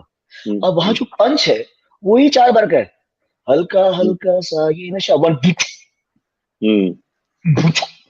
तो आप वो 2 लाइन को आपको एक साथ गाना ही पड़ेगा, कम से कम पूरा अंतरा आपको गाना पड़ेगा, क्योंकि पंच का टाइम मिलेगा, आपको पूरा मुखड़ा एक टेक में गाना पड़ेगा, क्योंकि पंच का टाइम आपको म्यूजिक में ही मिलने वाला है। ये तो महबूब की बात है, कई कई जगह पे ये भी फैसिलिटी नहीं थी, तो you have to sing 1 take. मैंने तो पहला गाना गाया था उषा खन्ना जी के साथ में, सरगम सुगी था, जहाँ पे पंचिंग फैसिलिटी नहीं थी। अच्छा। तो म्यूजिशियंस के साथ में, हाँ 7 म्यूजिशियंस थे, और मैंने गाया था, राजेंद्र शर्मा जी पे गाना पिछला था मेरा, this is my first song over here. हम तो छैला बन गए, एक सीरियल था, ऋषि मुकेश मुकुट जी के साथ भी काम कर चुका मैं, सोचिए। उनका सीरियल था तलाश, उसमें मैंने गाना गाया था, योगेश जी ने लिखा था। 1 टेक, प्रैक्टिस इतनी कर रखी थी। तो we came from a school where we practise so much. Laxmikant Pyarelal ji का मैंने गाया था, हंगामा हो गया खिड़की खुली जरा, पर्दा सरक गया। अब ये गाना मैंने लाइव गाया, 150 म्यूजिशियंस हैं वहां पे, यहाँ पे लक्ष्मीकांत जी आ रहे हैं ऐसे, प्यारेलाल जी आ रहे हैं, सब खड़े हो गए। Those etiquettes, and Sonu Nigam standing there, 21 साल का लड़का ऐसे खड़ा हुआ है। पता है कि ये लोग वो हैं जो तुम्हारे बॉस के साथ में काम कर चुके हैं, मोहम्मद रफी, लता जी, किशोर कुमार जी, ये वो लोग हैं भैया, तुम्हारे बॉसेस के साथ में काम कर चुके हैं, उनको उनके बड़े से बड़े गाने दे चुके हैं, and now you are getting to work with them. अहो भाग्य तेरे, हम उस श्रद्धा से खड़े हुए हैं। जब श्रद्धा में इंसान खड़ा होता है तो सीखता ज्यादा है, ज्यादा उसके अंदर वो चीजें जो जो आना होता है, नॉलेज, वो उसके साथ तब आता है जब उसका सरेंडर भाव होता है। एरोगेंस मुझे होता है कि कम ऑन मैन, क्या यार चलो लेट्स डू यार, उसमें क्या हो गया, क्या यार व्हाट्स अप यार, इट्स फाइन यार, व्हाट यू टॉकिंग अबाउट, ठीक तो है यार। तो ऐसे में, और उनका कहना भी जायज है, अधिकतर कंपोजर्स को कभी कभी ये भी नहीं पता होता कि क्यों रिटेक ले रहे हैं। अब लक्ष्मीकांत प्यारेलाल जी वगैरह, आर डी बर्मन जी अलग दुनिया थी, इनको समझ थी कि क्यों रिटेक लिया जा रहा है, वो किसी को तंग करने के लिए नहीं बोल रहे कि रिटेक कर दे, समझे। तो वो माहौल अलग था, वो माहौल में था कि अगर सुनू ने अच्छा गाया है, या मुझसे पहले तो जो भी काम उन्होंने मोहम्मद अजीज जी के साथ काम कर रखा है, शबीर कुमार, पता है कि अगर शबीर कुमार जी ने अच्छा गाया है तो हम रिटेक नहीं लेंगे, हम तंग नहीं करेंगे। But then there was a breed of composers when I came who was like इसको पिदाते, इसको पिदाते अभी क्या करते, पिदाते इसको, तंग करते इसको, अब इसको हम तंग करते, क्या है, क्या कर रहे तू, बकवास कर रहे, वापस कर दोबारा का। तो फिर जमाना बदलता है, पीपल चेंज, यहाँ से ऑथेंटिसिटी गई तो वहां से भी गई, कंपोजर अनऑथेंटिक हुआ तो सिंगर भी अनऑथेंटिक हो गया, इसने अपनी इज्जत खोई, उसने अपनी इज्जत खोई। सो आज के लोगों को ये मौका नहीं मिल पाया, वो जो डिसिप्लिन, वो सुबह उठ के रियाज करना, वो ये कि अगर मैंने ठीक से नहीं गाया तो मेरी बेइज्जती होगी, मुझे कोई डांट देगा, वो डर ने हमको रियाज करना सिखाया, और इसीलिए ऑटो ट्यून की जरूरत नहीं पड़ी। वाह, ब्रिलियंट। और ऑटो ट्यून की, जो पीपल हु डोंट नो, मैं बताऊं, इनको लाइफ में भी जरूरत नहीं पड़ी। जब मैंने पहले देखा था तो ही वाज होस्टिंग सारेगामा पर। उसके बाद मैंने कहा अच्छा चलो, ग्रेट होस्ट। मेरी माँ बहुत, शी वाज अ फैन, कहती नहीं बेटा हो तो ऐसा हो, तुम का नालायक पैदा हो गए, घर में सोते रहते हो, अरे सुबह 9 बजे। अब मैं 4 बजे उठता हूँ। Anyway, so but then next thing I saw कि संदेशे आते हैं आया, क्या माइंड ब्लोइंग यार, अमेजिंग। वो हुआ, आई जब तक मैं सेटल हुआ मेरे दिमाग में कि Sonu is a great singer, suddenly I saw his photographs, ये वो, एकदम स्टाइल आइकॉन बन के। मैंने कहा अच्छा चलो, अब स्टाइल स्टार बन गए भैया, स्टाइल तो होनी चाहिए। एक स्टाइल में फोटो छपी, ही चेंज स्टाइल, कभी बाल लंबे, कभी टोपी, कभी दाढ़ी, कभी नहीं दाढ़ी, कभी कुछ। एंड एक्टिंग, मैं, अच्छा जो लोग नहीं जानते मैं आपको बता दूं, मेरा एक असिस्टेंट है, और मैंने ऐसा किया है, सोनू आप भी नहीं जानते होंगे, मैं एक आई एम बुद्धा फाउंडेशन चलाता हूँ, उसमें सिर्फ उन्हीं लड़के लड़कियों को हम लोग मेंटोर करते हैं, जो लोग अंग्रेजी नहीं आती, डिसएडवांटेज है। क्योंकि बंबई में आजकल, मैंने अभी एक इंटरव्यू देखा था करण जौहर साहब को, उन्होंने बोला कि वो आया था मेरे से निखिल मिलने, और वो कुर्ता पहना था, मैंने कहा इसको सेंस ही नहीं है कपड़े पहनने का, इसको मैं क्या रखूं अपना असिस्टेंट। सो तो मैंने सफर किया, जब मैं आया था मेरे को बहुत अच्छी अंग्रेजी भी नहीं आती थी, बट अब तो मैं इंग्लिश में किताबें भी लिखता हूँ। तो सो यू तो वो एक फिल्म है, उसने मुझे, जब मैं बाहर था अमेरिका से लौट के आया, उसने दिखाई मेरे को, और वो फिल्म है एसिड विक्टिम्स के ऊपर। And Sonu, I must tell you have done a great job in that. आप लोग देखिएगा, वो फिल्म यूट्यूब में अवेलेबल है। तो एक्टिंग से भी आपने किया, फिर आपने थोड़ा एक्टिविज्म भी किया, उसके बारे में ज्यादा बात नहीं करूंगा, फिर से आप ट्रेंड होने लगेंगे ट्विटर के ऊपर। आपने थोड़ा अजान अजान के बारे में लिखा, और जो चीज मैं कई दिनों से आजान तो बोलना चाह रहा था। मैंने नहीं, आजान तो आई मैंने, नो आपको दैट। पता है, लाउड स्पीकर के तो मैं हमेशा से खिलाफ था, खिलाफ हूँ, खिलाफ रहूंगा। और मैंने अगर एक ही ट्वीट में मैंने मंदिरों की भी बात की है, अगर मैंने चर्च की भी बात की है, तो इसका मतलब कि मेरे इंटेंशन तो या करेक्ट है ना। मैंने ऑफ 2 दिन कोर्स। बाद ट्वीट रेक्टिफाई नहीं किया है, मैंने एक ही ट्वीट में 4 हिस्से है ना, उसी 4 ट्वीट का एक हिस्सा हर उसमें सबका जिक्र किया है। तो आइडियली लोगों को तो उस बात की तारीफ करनी चाहिए कि मैं इतना स्पष्ट हूं कि मैं किसी एक रिलीजन के बारे में बात नहीं कर रहा। मैं जिस रिलीजन को मैं बिलोंग करता हूँ, हालांकि मैं रिलीजन को ज्यादा ऐसे मानता नहीं हूँ, लेकिन चलो मेरे नाम के हिसाब से जो मैं जिस रिलीजन में फिट होता हूँ, मैं उसके खिलाफ भी कह रहा हूँ, तो लोगों को तो उसको अप्रिशिएट करना चाहिए। ऑफ और कोर्स इस ऑफ बात कोर्स। को भी अप्रिशिएट करना चाहिए कि मेरे में इतना दम है कि कोई मुझे मेरे ऊपर फतवा करे कि इसको टकला कर दो, तो मैं खुद टकला हो सकता हूँ, इतना भी दम है मेरे अंदर में। इस बात या को अप्रिशिएट करना चाहिए कि ऐसे I am not scared of anybody in the sense because I और am right. Your courage is like so inspiring, I know that. जो लोग नहीं जानते ना, वो समझ नहीं पाते हैं इस बात को। एक तो प्रॉब्लम क्या है, आपका ह्यूमर भी बड़ा अजीब तरह का है। आपका इतना डार्क ह्यूमर है कि जो पकड़ ले, जो नहीं पकड़ेगा कह गए तो बड़ा एरोगेंट है, कैसी बातें कर रहा है अजीब सी। तो आप जो लोग नहीं जानते हैं, अच्छा मुझे भी नहीं पता था। एक दिन रात को हमारी कुछ फिल्म के बाद हमारे घर में ही आए थे, तो एक किस्सा आपने सुनाया था, वो किसी को दफना रहे थे कब्र में। आपने बड़ा अच्छा एक जोक सुनाया, मैं आज भी I हंस know, हंस के पागल हो जाता हूँ। I तो he is full of jokes. आप इतना मिमिक भी करते हैं, ये टैलेंट कहाँ से आया Sonu? Please tell people about this. भाई ये कोई मुझे इतना मुझे पता नहीं। I think it comes from going deep into people साइकीज। जैसे ना, ये अच्छा भी हो, ये बहुत बुरा भी है। इस वजह से आपको बहुत लोगों के साथ में आप कनेक्ट नहीं हो पाते, क्योंकि आपको पता है कि ये क्या सोच रहा हुआ ये ये लल्लू, इस लल्लू को पता नहीं कि मैं तेरे एक्सरे कर पा रहा हूँ, गधे कंट्रोल कर। तेरी आंखें सब बता रही हैं, तेरी आंखें बता रही हैं, तेरी बॉडी लैंग्वेज बता रही है मुझे कि तू कितना इनसिक्योर है। तू, तेरे दिमाग में जो तू मुझे कह रहा है, तू उसका ढेला भी नहीं मीन करता। तेरी आंखें बता रही है मुझे, तेरी बॉडी लैंग्वेज बता रही है मुझे, तू जितना रेस्टलेस हुआ पड़ा है, ये तेरे एंजाइटी है, ये तेरे बॉडी का। जैसे मैं I am a person who is always active. मुझे लगता है कि मैं आई नो दैट। वर्कआउट भी कर सकता हूँ, मैं रियाज भी कर सकता हूँ, मैं स्टेज पे गाता हूँ, 3-3 घंटा गा लेता हूँ। It's all because I have a lot of nuclear energy. मैं समझता हूँ कि न्यूक्लियर एनर्जी से आप या बम बना लो या एनर्जी बना लो। मेरी एनर्जी बनती है, मेरा बम नहीं बनता। मैं सही दिशा में चलता हूँ। I use my energy, my anger and everything very productively. And मैं यहाँ पे लॉकडाउन में हूँ, और मैं बीच में मैंने बहुत आपके जैसे मैं भी हिमालय का शौकीन हूँ। तो मैं हिमाचल प्रदेश में मेरे भाइयों के साथ में गया था, वहां 10 दिन रहा मैं।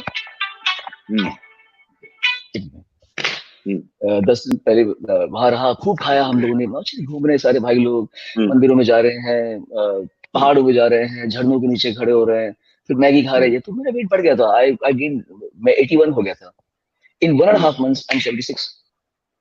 इतनी जील है कि लॉकडाउन में बजाय कि खूब खाने की, इसको 1.5 दिन में 5 किलो कम करना बहुत बड़ी बात है, और वो भी हेल्दी तरीके से किया मैंने। देयर इज नो डाइट और समथिंग, मर रहे हैं ये सब खा भी रहे हैं, लेकिन वर्कआउट भी कर रहे हैं। So I have that kind of energy. पर लोग जो होते हैं वो पकड़े जाते हैं अपनी उसमें, वो जैसे किसको आप दो तीन जैसे बताओ ना, बिना नाम लिए बता दो। अच्छा, पकड़ हम लेंगे, गा नहीं सकते पर दो तीन जोक्स तो सुना सकते। सुनो, you are so good, nobody knows your ah, jokes off camera, you are so good, ऐसे एक्चुअली कोई इंसिडेंट अच्छा नहीं है, अगर मैं आपसे बोलूं, अच्छा बट आई मियाँ टेल यू। एक जोक तो सुनाइए, एक जोक तो सुनाइए मियाँ, कौन सा सुनाइए बताइए तो। और ये थोड़ा मैं पहले मुझे प्रिपेयर करना चाहिए था, लेकिन मैं आपको इसके बारे में बताता हूँ without making it a joke. Maybe I tell you. जैसे अ, अपना ही अपना ही एक कंपोजर है, आप भी जानते हो उसको, और मैं जिक्र नहीं करूंगा। तो उनके साथ में पहली उनकी पहली फिल्म का डेब्यू मैंने, उनका डेब्यू जो था वो मैंने गाया था। तब उनके पार्टनर भी थे। अब वो आ रहे हैं मेरे पास में, और मेरे तो एकदम उरूज पे ही, जैसे मैं नया नया एकदम आया हूँ और मैं खूब गाना गा रहा हूँ, घुसा हूँ काम में ऐसे पूरा। तो he is telling me to sing a certain way. फिर मैंने गा रहा हूँ, no no I don't want this way, this way, this way, this way, this way. मैंने पढ़ लिया है, मैंने उसकी आंखें पढ़ ली कि ये सिर्फ इसलिए कर रहा है क्योंकि इसकी पहली फिल्म है, और ये दिखाना चाहता, इसको कुछ समझ नहीं आ रहा बेसिकली करना क्या है। और उसके पार्टनर को समझ में आ रहा है, पार्टनर शांत बैठा है, पार्टनर देख रहा है कि क्या कर रहा है, और मैंने पढ़ लिया, यहाँ से कोई इन्फॉर्मेशन नहीं आ रही है, यहाँ से एम्बिग्यूटी आ रही है, यहाँ से सिर्फ कंफ्यूजन आ रही है कि उसको खुद नहीं पता क्या चाहिए। और ओवर द इयर्स उसने प्रूव भी कर दिया कि उसको नहीं पता क्या चाहिए, क्योंकि वो एक एक सिंगर से, एक ही गाने को 10-10 सिंगर से गवाता है, ठीक है। तो वो, हाँ, तो वो उस, it was all ambiguous, and I am not talking derivatory about the person, but you see, you must know whom you're talking to. अगर मैं विवेक अग्निहोत्री को ज्ञान देना शुरू कर दूं लाइफ के बारे में, तो मैं खुद शाना बन रहा हूँ। I rather have a discussion with you where you will throw a ball, हम बैडमिंटन खेल रहे हैं, आपने वहां से मारा शॉट, मैंने शॉट मारा, तो हम खेल रहे हैं। अगर मैं ही बोलूं कि मैं ही सर्विस करूंगा, मैं ही शॉट मारूंगा, ऐसा नहीं हो सकता। तो you have to be graceful about what you talking, तुम किससे बात कर रहे हो। तो मैं समझ गया उसका। तो मैंने सिर्फ ये बोला उसको, मैंने बोला, आप तो अभी नए नए आए हैं, आपकी पहली फिल्म है, आपका पहला गाना है। ए आर रहमान जो इस समय इंडस्ट्री को रूल करते हैं, ए आर रहमान क्या करते हैं मालूम है आपको। मैंने कहा, ए आर रहमान बोलता है कि हम जब जाते हैं वहां पे, तो एक छोटे से कैसेट प्लेयर में एक गाना होता है, उसमें किसी ने रहमान ने गाता, शामो शामो शाम, ये गाया हुआ। अब लिरिक्स रट रहा है, बोला सर वर्ड लिखिए, शब्बा शब्बा हाय रब्बा, होने लगा है नशा मुझको होते ही शाम। अब आप खुद लगाओ उसको। मैं बोला कहाँ है रहमान, नहीं नहीं, आप इसको करो ना, लगाओ ना। तो मैं, चिक्कुतारा पुंदारा यकुरदारा शामो शामो शाम, अब मैं डाल रहा हूँ, शब्बा शब्बा हाय रब्बा होने। रहमान का इसमें भी कंट्रीब्यूशन नहीं है, उसको फेथ है कि ये कर लेगा। अब वो आया, मैं बोले, ए हमारा फर्स्ट सॉन्ग है, hi you look very good on screen man, first time, so you ready. मतलब गाना सिखाया भी नहीं भैया। Let's go.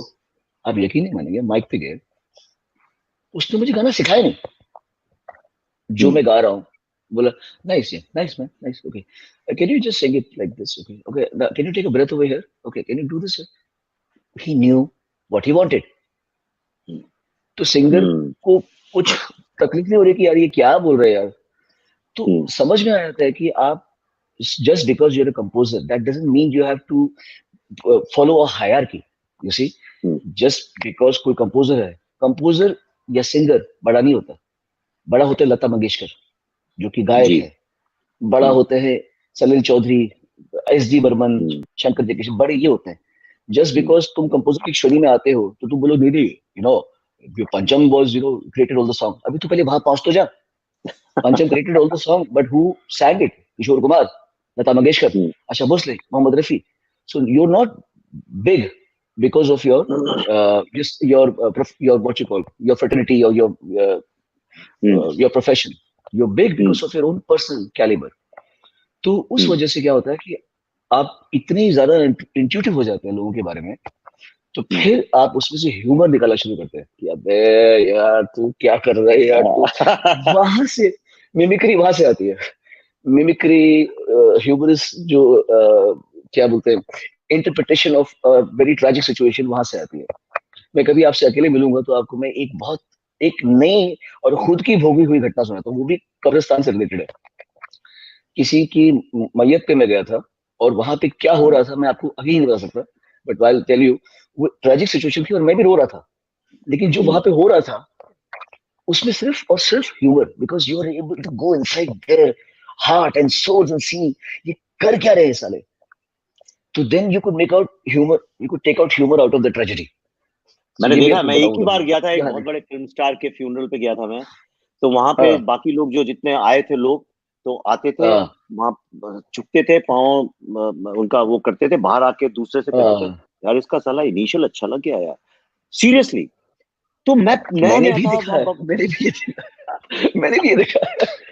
इनिशियल मतलब जो लोग नहीं समझते, मतलब बॉक्स ऑफिस हिट हो गया फ्यूनरल, बॉक्स ऑफिस ओपनिंग में, हाँ फ्यूनरल, हाँ ओपनिंग इसकी अच्छी लगी है। और आप वो सुनाइए ना कब्रिस्तान वाला, वो उसमें तो देखिए बड़ा इनोसेंट ह्यूमर है, उसमें तो किसी का नाम भी नहीं है, तो वो तो बताया जा सकता है। आपने देखा ना वो खोद रहे, हाँ उससे याद नहीं ऐसे कुछ सारा कि मतलब नहीं याद है उसका। अब मतलब मैंने उसके बात को बहुत दिन से कहा नहीं, लेकिन वो ये है ना कि जब एक मामूली सा आदमी होता है, वो अचानक बन जाता है, वो इम्पोर्टेंट हो जाता है ना।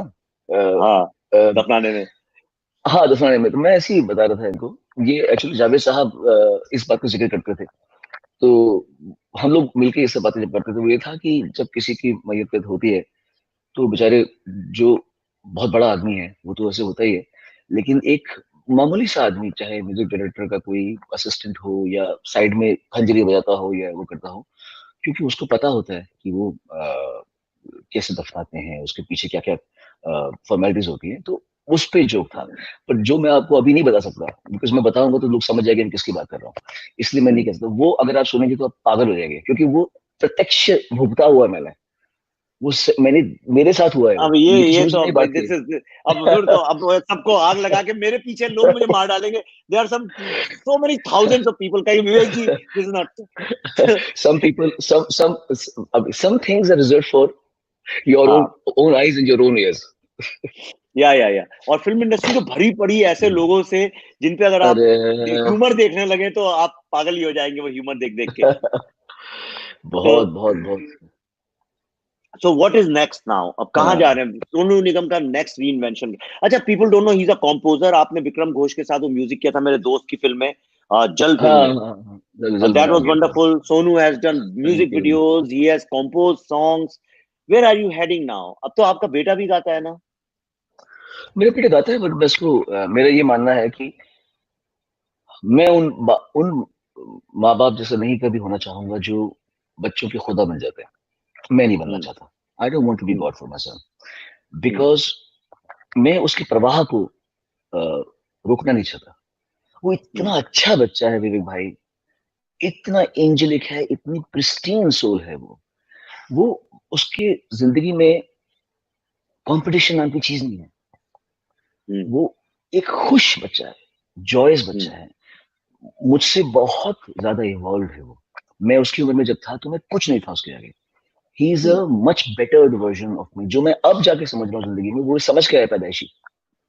अच्छा, तो वो एक खुश बच्चा है। अब उसके दिमाग में मैं ये बात डाल दूं तुझे कुछ बनना है, तुझे सिंगिंग हम्म, करनी है, तुझे वो हम्म, करना है, तो क्या उसका जो मासूमियत है उसमें रिंकल्स पड़ जाएंगे कि मेरे पापा ने हम्म, मुझे बोला ये करना है। मैं हम्म, चाहता ही नहीं कि वो फेमस हो, मैं चाहता ही नहीं कि वो अमीर हो, मैं चाहता हूँ हम्म, वो खुश रहे जैसे वो आज है। मैंने बहुत देख लिया अमीर, मैंने बहुत सारे सक्सेसफुल लोग देख लिए, मैंने बहुत सारे बॉक्स ऑफिस हिट वाले देखे, स्टार्स ऐसे आते हैं क्या क्या वाला है ये मुझे नहीं चाहिए भैया। मुझे मेरा बेटा ऐसा नहीं चाहिए। मुझे मेरा बेटा हम्म, ऐसा चाहिए जो जैसे ये है, सोता ऐसे, उठता हम्म, ऐसे, हम्म, मुझे वैसे चाहिए। भैया तू ना पैसा कमा, ये भी नहीं कि तू रास्ते में भिखारी बन जा, नॉर्मल रहे। Don't you don't need to be successful, you don't need to hmm, be famous. तुझे कोई हम्म, जरूरत नहीं है अपने बाप की तरीके से धक्के खाने की या रखड़ने की, या फिर मेन स्ट्रीम में जाने की, या फिर लोग तेरे बारे में बात कर रहे हैं, फिर ट्विटर में लोग गालियां लिखे कुछ अच्छे पाए, फिर तुम्हारे गैंग्स बन जाए, कोई तुम्हारे फेवर में कोई तुम्हारे अगेंस्ट में, मत हो तो भैया ऐसा। You are hmm, much more precious. You're too special to be subjected to this aggressive, ambitious world. मैं जब आया था तो मैं एम्बिशियस था। आज हम्म, मैं, मतलब मुझे अपने आप से मोह नहीं है, तो मैं किसी और से क्या होगा। I am detach to my own self. मुझे सोनू निगम से प्यार नहीं है, मतलब प्यार है हम्म, detach to, I am not care, I don't. जैसे मैं सबको बोलता हूँ हम्म, मैं घड़ी नहीं पहनता, मुझे ब्रांड का शौक नहीं है, मुझे जूतों का हम्म, शौक नहीं है, मुझे गाड़ियों का शौक नहीं है, मुझे घरों का शौक नहीं है। Of course the money that I made I want to conserve it, I want to preserve it. मैं ये नहीं कर रहा कि मतलब मैं मुझे बर्बाद कर दूंगा, आई डू। हम इन्वेस्ट करते हैं, सब कुछ करते हैं, बट शौक नहीं है कोई मुझे। तो हम्म, जब मैं समझता हूँ कि मैं अब जाके तो तू खुश हुआ है, तू जब वो था तो तू खुश नहीं था, you are not leading a fulfilled life, तो तू अपने बच्चे को वहां डालेगा? हम्म, क्यों डालेगा तू अपने बच्चे को वहां पे? उसको जो बनना है बने। He is hmm. Very good in editing. मेरे जो भी यहाँ पे कॉन्सर्ट्स हो रहे हैं वो एडिटिंग अच्छा, करता है वो सारी अकेला। अभी वो अच्छा, 13 साल का भी नहीं हुआ। ही एडिट्स एवरीथिंग। आज एक कॉन्सर्ट आएगा, आई फॉर इंडिया कॉन्सर्ट, वो उसने एडिट हम्म, किया हुआ। शूट मैंने किया, पर ही आल्सो sang विद मी। बहुत अच्छा गाता है, इंग्लिश हम्म, गाने गाता है। ही एडिट्स, और he paints very well, he is an artistic child.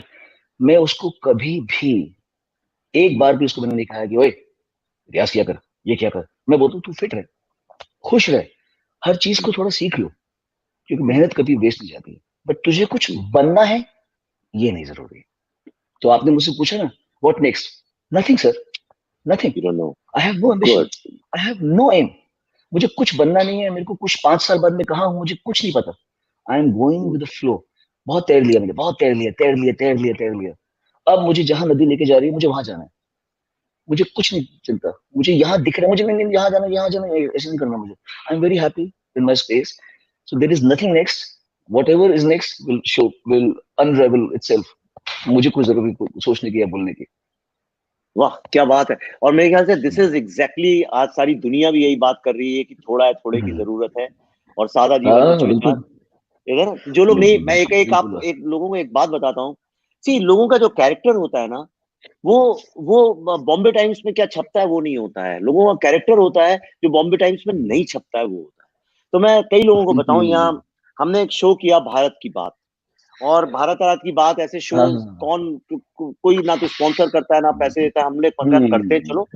तो पल्लवी का आइडिया था, पल्लवी ने कहा कि यार ये हर समय देखो न्यूज खोलो तो भारत की बुराइयां बुराइयां बुराइयां, हर चीज की बुराई होती रहती है यहाँ पे। सिर्फ देखा तो लक्ष्मी और दुर्गा की स्तुति सब करने लगे, पावर की सरस्वती को भूल गए। तो हम लोग कुछ भारत की अच्छी बात भी करते हैं, कुछ तो अच्छा होगा भारत में आखिरकार ढूंढते हैं। तो उसके लिए एक गाना था। तो फिर हमने किससे गाने की जब बात आई तो हमने कहा देखो जिससे अपना दिल जुड़ा है, आत्मा जुड़ी, उसी के साथ करेंगे। तो और कोई नाम ही नहीं आया क्योंकि it was a male song. और पल्लवी ने सोनू जी से जब बात करी, तो ये मैं इसलिए पब्लिक में कर रहा हूँ, ऐसी बातें करनी नहीं चाहिए, ये आदमी सेवा की भाषा मौन होती है, पर मैं इसलिए कर रहा हूँ ताकि काफी लोग इंस्पायर हो। You won't believe it, Pallavi ने कहा कि अच्छा सोनू जी फीस सीस का क्या है, Sonu said I won't take even one penny from you, and he did not take money from us. और ये एक मुझ पे कर्जा भी है, पर लेकिन फिर मैंने कहा कि अरे नहीं, नहीं आप नहीं कर्जा क्या नहीं, आप, आप मुझे खत्म तो करने दीजिए आप। अच्छा, नहीं मैं इसलिए कहना चाहता हूँ, मैं ये लोगों से ये कहना चाहता हूँ कि ये देखिए बड़ी इंस्पायरिंग बात है। आज क्या हो गया कि हम लोगों ने वैल्यूज की बात करनी छोड़ दी। सोनू जी सब ये कहते हैं मेरा बेटा जो है उसने छक्का मारा, देखो ये कितना अच्छा है, ये फर्स्ट आया। हम सब नंबर गेम में फंस गए और हम सब ये देखते हैं कितने लाइक्स आए, कितने कमेंट्स आए। हम लोगों ने क्वालिटी और वैल्यूज, फंडामेंटल वैल्यूज को छोड़ ही दिया है। और इसलिए मैं ये लोगों को बता रहा हूं कि you have maintain those values, yet you have maintain stardom, yet you are the most energetic performer, yet you reinvent your self. ये जो मल्टी डिमेंशनल पर्सनैलिटी है ऐसे नहीं बन जाती है। मैं भी तो इस फिल्म इंडस्ट्री में 15-20 साल हो गए, क्या मैं नहीं जानता हूं लोगों को? 20 साल पहले जो मिला था आज वही बात करते हैं, उसका मोर डिटीरियोरेटेड वर्जन करते हैं, उसकी अपने ही वर्जन की 6th और 7th जनरेशन कॉपी बन जाते हैं लोग। ये स्टारडम आपको बांध देता है, स्टारडम कैद कर देता है आपको। And you have liberated people and people's soul. It's unfortunate आपका गला खराब है, बट मैं फिर कहेंगे ना, आप हमारे पास बात करने को बहुत कुछ है, अगली बार मैं आपसे बात करूंगा। बिल्कुल बिल्कुल करिएगा आप। I और will मैं ask भी questions. फिर I have so many questions to ask you actually. I have to go in depth in your own soul because you have so much to speak. And next time I will talk. I will ask you questions and you will talk. ऐसा कुछ नहीं करेंगे। बिल्कुल मैं करूंगा। And I am very very inspired by inspired people, you know, and you are one of them. जब लोग कहने लगे थैंक अरे ये यू। तो रियलिस्टिक फिल्म बनाते हैं, इन्वेस्टिगेटिव नक्सल्स का किया, बुक लिख दी, पॉलिटिक्स है। तो अभी जब ये चालू हुआ लॉकडाउन, मैंने कहा सब ऐसा समझते हैं मारो गोली इसको, now let's promote creative young creative people. तो मैंने स्कूल ऑफ क्रिएटिविटी चालू कर दिया। अब उसमें हमने ये अच्छा, फेस्टिवल किया। हाँ, मैं स्कूल ऑफ क्रिएटिविटी में सिर्फ म्यूजिक डांस की बात नहीं है, how to discover your creative consciousness. और अब मैं अगले 2-3 साल यही करूंगा, जब उससे थक जाऊंगा कुछ और करूंगा। तो आई थिंक रीडिस्कवरी और री इन्वेंशन ही लाइफ है। बट बिफोर वी एंड, मैं दो रिक्वेस्ट हैं। यू टेल मी कि अब जो एक नई दुनिया तो बनेगी, देखिए अब lots of things will change, travelling will change, food will change, shootings कब होंगी पता नहीं है, आपके भी कॉन्सर्ट्स कब होंगे पता नहीं है। हम सबको अपने को री इन्वेंट करना पड़ेगा, है ना? So what do you think in the new world Saraswati का क्या रोल होगा? दुर्गा और लक्ष्मी की तो हमने बहुत पूजा की पिछले 10-20 साल में, सरस्वती को हम लोग भूल गए। पहले घरों में होती थी, आज सरस्वती का कोई नाम नहीं लेता है। लोग क्या कहते हैं कि बेटा लक्ष्मी की पूजा करो, खूब कमाओ, पर सरस्वती को सब भूल गए हैं। और मेटाफोरिकली बोल रहा हूँ मैं, कोई रिलीजियसली नहीं बोल रहा हूँ। I know, I know, I तो ये know. नई दुनिया में what Sonu Nigam the creative person thinks, what are the qualities of Saraswati people should adopt for their own growth? इसका बहुत विस्तृत आंसर भी हो सकता है, बट मैं आपको बताता हूँ in context to other countries जो आप और हम विजिट करते हैं। एक इंडिया में प्रॉब्लम है, इसी वजह से मैंने मेरी बेटी की स्कूलिंग दुबई में करवा रहा हूँ, बिकॉज आई थिंक इंडिया में बच्चों को बिना कारण 1.5 शाना बनने की तालीम दी जाती है। they are told to become street smart. Whereas I once sorry, there are too many mosquitoes over here. मैं जहाँ खड़ा होता हूँ मच्छर बहुत आते हैं. तो मीठी आवाज है ना, आवाज मीठी है. मेरा खून मीठा है एक्चुअली. जब भी जहाँ जाता हूँ बचपन से मच्छर रेड कर जाते हैं. लड़कियां भी होती तो भी मेरे पे मच्छर आते सिर्फ. Anyway, so I was coming back to that. India में क्या होता है, आप भी जानते होंगे, हम भी जानते होंगे, हमने बिना बात के बाप बच्चे को बोलता है कि you should be smart, you should learn to पैसा बनाना अपना, ये कर ले, वैसा कर ले, वैसा कर ले. Whereas मेरे दोस्तों के जो बच्चे हैं अमेरिका में या कहीं भी जो कंट्रीज हैं, इवन दुबई में भी जो कुछ बड़े सीधे हैं. they are taught values, they are taught kindness. जब वो किसी इंडिया में आने के बाद में जब किसी गरीब को देखते हैं तो आंखों में आंसू होते हैं कि that what's happening, sleeping on the road. ये जो एम्पैथी है वो इंडिया में नहीं सिखा रहे लोग, ना बच्चों को, ना स्कूल में. तो मेरे हिसाब से जो परिवर्तन है वो सबसे ज्यादा इंडिया में चाहिए. इंडिया में people need to revisit goodness, जो हमारा कल्चर था. देखिए, टू बी ऑनेस्ट, 1.5 शाना मैं भी रहा हूँ एक टाइम पे. जब मैं नया आया था बॉम्बे में, तो मैं जब अपने काम में घुसा था तो वो 1.5 शानापन ही था.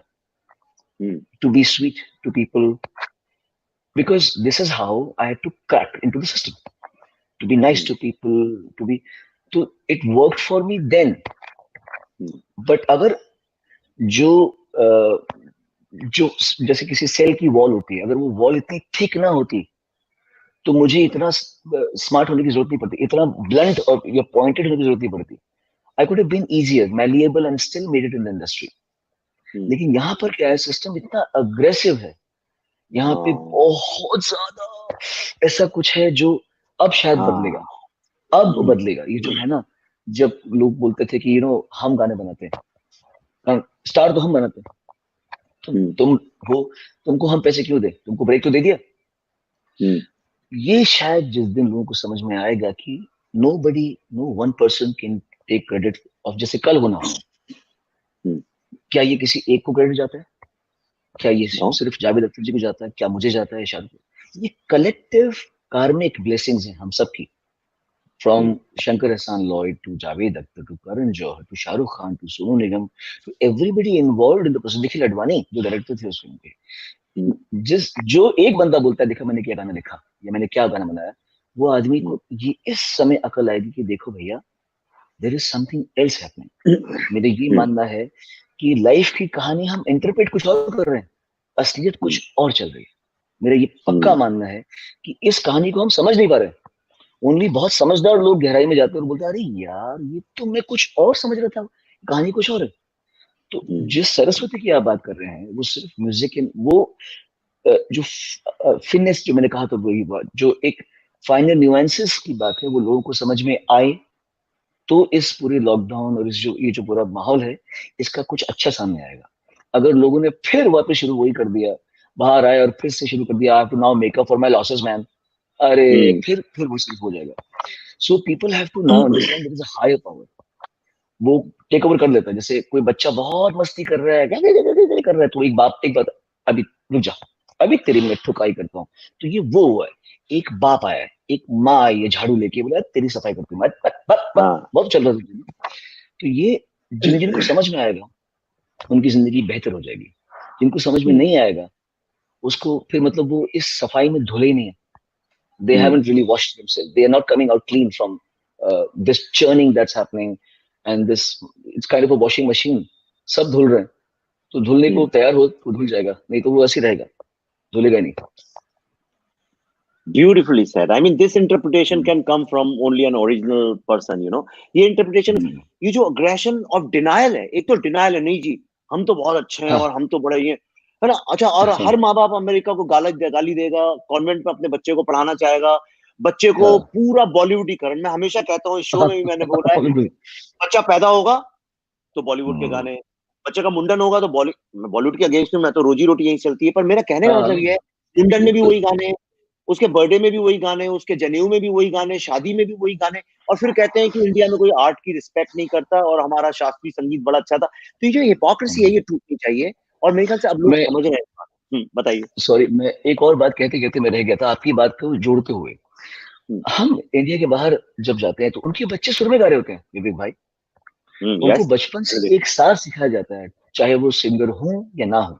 लेकिन जब वो साज बजाते हैं, कोई वायलिन सीख रहा है, कोई वियोला सीख रहा है, कोई पियानो सीख रहा है, कोई गिटार सीख रहा है, तो कम उम्र में उनके अंदर म्यूजिक भर दिया जाता है। तो कम से कम इतना तो है कि वो स्टार प्रोड्यूस नहीं कर रहे, बट वो एक अच्छी ऑडियंस तो प्रोड्यूस कर रहे हैं। हाँ। हमारे यहाँ पे देखिए, जब हम शोज करते हैं, मेजोरिटी ऑफ द क्राउड जो गाता है वो बेसुरा गाता है। हुँ, उनकी गलती नहीं है, उनको हुँ, बचपन से सिखाया ही नहीं जाता कोई साज या म्यूजिक के कोई अ, एक इनिशियल इंट्रोडक्शन टू म्यूजिक क्या है, वो जो बोल रहे हैं रेडियो में गाने सुन रहे हैं बॉलीवुड, वो सुन रहे हैं। हुँ, अगर आप उनको एक बेसिक सिखा दें कि अरे रामा बदनी जा, अगर आप ये सिखा दें उनको बेसिक चीजें, हुँ, तो आप कुछ भी बजा रहे हैं, उनके कान में तो म्यूजिक आ रहे हैं। एटलीस्ट दे विल नो कि ये सिंगर बहुत गंदा है, इसके मैं फैन नहीं बनूंगी। बट उनको पता ही नहीं है, उनको लग रहा है कि इसके गाने सबसे ज्यादा आ रहे हैं, तो हुँ, यही स्टार होगा, ये इसी के मैं फैन बन जाऊंगी, या इसका मैं फैन बन हुँ, जाऊंगा। सो हुँ। when you introduce Saraswati or art and everything in the initial years of a child, then you create a good audience. तो ये मुझे वंडरफुल। लगता है इंडिया में सोच अच्छा हो जाएगा। तो ये एक लंबी साधना के बाद, एक लंबी उसके बाद, एंड आप देखिए अभी इस लॉकडाउन में भी जो सबसे ज्यादा डाउनलोडेड एप्स हैं वो यही है, हाउ टू जी, play piano, how to play sitar, जी, हाउ टू प्ले तबला। लोग यही सब सीख रहे हैं because people hmm, realize yeah, हुआ क्या, हमने कहीं इतना ज्यादा कमर्शलाइज कर दिया कि जो सोल होती है सोसाइटी की, आर्ट जी, लिटरेचर एंड कल्चर, उनको डिस्ट्रॉय हमने किया है। ये हम्म, ठीक है, I hopefully things will change. But और भी बढ़ते, बिफोर यू गो, ये गला खराब हो तो दो लाइन तो आप, what whatever you think for this lockdown can heal people, दो लाइन तो गानी पड़ेंगी सोनू आपको। मैं गाने की ऐसी कोशिश करूंगा कि आपके पास एक लेजेंडरी वीडियो बनेगा जिसमें सोनू निगम ने लाइफ में सबसे गंदा गाया है, क्योंकि गला ही पूरा बंद है। क्योंकि आप चिंता मत करिए। हर घड़ी बदल रही है रूप जिंदगी, छाँव है कभी, कभी है धूप जिंदगी, हर पल यहाँ जी भर जियो, जो है समा कल हो न हो। इससे अच्छा नहीं गा सकता मैं आज। Wonderful, thanks a lot. Please आपकी माँ थैंक जहाँ भी है यू, उनको मेरा चरण स्पर्श बोलिए, अपने पिताजी को बोलिए। I think it's very thank you, important that we take care of all old people now in this crisis. Sonu, keep rocking, keep reinventing, thank you ji, wonderful and talking to please you. remain as straightforward and honest and frank as you are. Never mince your I words. will. I will. Thank you so much. What a Lots of pleasure, love. what a pleasure. All the best. Thank you very much. Bye. Thank you so much. Okay friends, we tried our best कि future of life में अलग अलग लोगों के विचार, अलग अलग facets of life के, अलग स्पेशलाइजेशन के लोग आए। हम लोगों ने पिछले 15 दिन में डिस्कस किया कि किस तरह से एक नए वर्ल्ड में, चाहे खाने की बात हो, चाहे एक्टिंग की हो, चाहे म्यूजिक की हो, चाहे इंडियन कल्चर की हो, आर्ट की हो, and it was an open platform. और आपने देखा अल्टीमेटली सब लोगों ने दो तीन बातें सबने करी। पहली बात यह है, to have faith in the Sanatan value. Sanatan means values which never perish, values which never ever end. अगर हम धर्म की भी बात करते हैं तो आप देखिए, धर्म बिना करुणा, बिना एम्पैथी के कुछ नहीं है। और तीसरी बात जो सब लोगों ने करी, अबाउट मदर, चाहे वो जमीन से जुड़ी माँ, भारत माता हो, धरती माता हो, या हमारी अपनी माँ हो, या सरस्वती माँ हो। और मैंने भी द टेक अवेज, ये तीन चीजें जो है जिंदगी में इतनी ज्यादा जरूरी हैं टू एक अप्रिशिएट करना, जो फेमिनिन साइड है हमारा, जो कि अप्रिशिएट करता आर्ट लिटरेचर कल्चर को। आज आप माने ना माने, क्योंकि सब लोग जो हैं वो सोशल मीडिया और ट्विटर के आउटरीच में रहते हैं, पर मैं आपसे, अगर आप मुझमें थोड़ा सा भी, मैंने आपको कभी जिंदगी में कुछ कंट्रीब्यूट किया हो, तो मैं आपकी बहुत ही नम्रता विनम्रता के साथ हाथ जोड़ के सच्ची कह रहा हूं, मैं आपसे प्रार्थना करता हूं, अपने बच्चों को आर्ट, लिटरेचर और कल्चर की तरफ जो भी आपसे करते बने कराइए। मैं कॉन्वेंट एजुकेशन अब मजबूरी है उसके अगेंस्ट नहीं हूं, लेकिन इन 15 दिनों में आपने देखा होगा जो लोग भी आए वो जमीन से इतने जुड़े हुए थे, चाहे सोनल मानसिंह जी रही हो, चाहे अनुपम खेर सर रहे हो, चाहे सोनू रहे हो, चाहे मालिनी अवस्थी जी रही हो, चाहे संजीव कपूर, उनका खाना भी देखिए वही पंजाब की धरती से, अमृतसर की धरती से निकला हुआ है। चाहे आप मुझे देखिए, पल्लवी जी को देखिए, जब आप आर्ट, लिटरेचर और कल्चर को अप्रिशिएट करेंगे, और आर्ट, म्यूजिक, लिटरेचर का मतलब सिर्फ बॉलीवुड नहीं है, इसका मतलब सिर्फ वो नहीं है कि जिनके देखो कितने मिलियन व्यूज हैं, कितने मिलियन है, तब तो ठीक है, फिर तो आप टी सीरीज की साइट को फॉलो कर लीजिए और आपकी जिंदगी में वही आर्ट लिटरेचर है, क्योंकि सबसे ज्यादा उसी को लोग फॉलो करते हैं। लेकिन हमेशा याद रखिए, गीता सबसे कम बिकती है। अच्छी चीजें जो होती हैं, जो जिंदगी में इंपॉर्टेंट होती हैं, वो हमेशा कम बिकती हैं। और आज सबसे ज्यादा जिस चीज की हमको इस लॉकडाउन में आवश्यकता पड़ रही है, उन्हीं चीजों की जिंदगी में बहुत जरूरी है। आज आप बाहर रेस्टोरेंट में नहीं जा सकते, आज आप मूवीज में नहीं जा सकते। वो क्या चीजें हैं जिसके ऊपर हमने अपनी सारी जिंदगी बर्बाद करी थी और आज वो हमारी जिंदगी में नहीं है, और क्या चीजें काम आ रही हैं? वही किताबें, वही कोटेशंस, हम ढूंढ ढूंढ के आज लोगों ने लॉन्ग एसेस पढ़ना शुरू कर दिया है। मैं कई लोगों को जानता हूं जो प्रेमचंद को कोट कर रहे हैं, जिनका नाम तक लोग नहीं जानते आज हमारे एजुकेशन में। एक बार फिर से भारत की धरोहर को पहचानिए। हम बहुत ही ज्यादा धनी हैं, भविष्य हमारा है, लेकिन ये भविष्य सिर्फ हम विश्व गुरु बनेंगे, विश्व गुरु बनेंगे, ये बातें कहने से नहीं होगा। अब वक्त आ गया है भारत की जो सनातनी वैल्यूज उनको प्रैक्टिस करने का।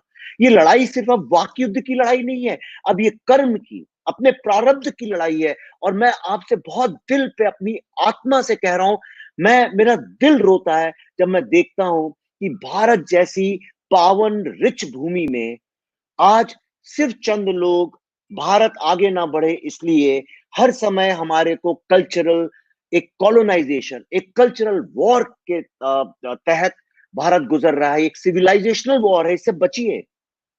ढूंढिए सरस्वती को जो आपके अंदर है, ढूंढिए उस सरस्वती को जो आपकी मां के अंदर है, अपनी दुर्गा, अपनी लक्ष्मी को खुद निकालिए। अब बहुत वक्त हो गया मैस्कुलिन एनर्जी का, अब लाइफ के नुआंसेस को जानिए, और हम सब मिलके एक नया गीत रचते हैं। हम सब लोग मिलके एक नया गाना गाते हैं, और वो गाना किस बारे में होगा? वो गाना जिंदगी के बारे में होगा। उस जिंदगी के बारे में होगा जिसपे हम विश्वास करते हैं, जो निरंतर है। शरीर जाएगा पर जिंदगी बची रहेगी। आज भारत का वक्त आया है, हम सब मिलके ये करते हैं। आप में हजारों लोग मुझे लिख रहे हैं कि इसको रोकी नहीं, चलता रहे, चलता रहे। तो मैं कोशिश करूंगा, मैं पूरे वीक तो नहीं कर सकता हूं, मैं सब रोक के ये कर रहा हूं, पर अगले वीकेंड में मैं कोशिश करूंगा भारत की 2-3 ऐसी विभूतियों को आपके सामने लाने का, कि जिनकी बातें सुन के, जिनकी कला को देख के आप मंत्र मुग्ध हो जाएंगे। तो प्लीज, तब तक take care of yourself. अपने बड़े बूढ़े जो भी आपके घर में हो, उनको मेरा चरण स्पर्श बोलिएगा, उनका ख्याल रखिए, और मेरे बिहाफ पे अपने बच्चों को एक बहुत टाइट हक दीजिएगा, और बोलिएगा विवेक अंकल ने आई लव यू बोला है। नमस्कार, धन्यवाद। Most probably I will see you on the weekend. Just a second.